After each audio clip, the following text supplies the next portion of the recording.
Life అంటే ఇది. Chocolates వల్ల బీపీ, షుగర్, కొలెస్ట్రాల్ రావచ్చు.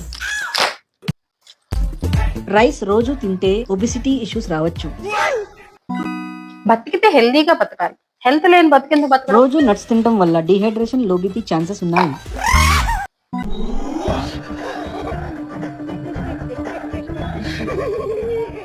ఫ్రూట్ మించి ఏముంది? ఇంకా వాటర్ మిలన్ అంటే వాటర్ మిలన్ లో ఈ మధ్య కలర్ ఇంజెక్షన్స్ ఇస్తున్నారు. క్యాన్సర్ వచ్చే ఛాన్సెస్ ఉన్నాయి. నీళ్లు తాగి కూడా చాలా సంవత్సరాలు బతకచ్చు. వాటర్ వల్ల కొత్త బ్యాక్టీరియల్ ఇన్ఫెక్షన్స్ వస్తున్నాయి. తిండి తినే పెసటే లేదు, ఫ్రెష్ ఎయిర్ని పీల్చుకుని కూడా హాయిగా బతకచ్చు. గాలిలో ఉండే పొల్యూషన్ లంగ్స్ ని డ్యామేజ్ చేస్తుందట. మాకు నమ్మకం లేదురా. ఏమొద్దు నాకు ఇంకా ఏమి వద్దు, తినడానికి తాగడానికి, ఇలా బతికేస్తా అంతే. ఏమీ తినకపోయినా తాగకపోయినా గ్యాస్ట్రైటిస్ వస్తుంది. మరి దీనికి సొల్యూషన్ తెలుసా? మీకు తెలుసా? ఇదే సొల్యూషన్. ఏం కావాలో తినేసేయాలి. తిన్నా పోతాం, తినకపోయినా పోతాం.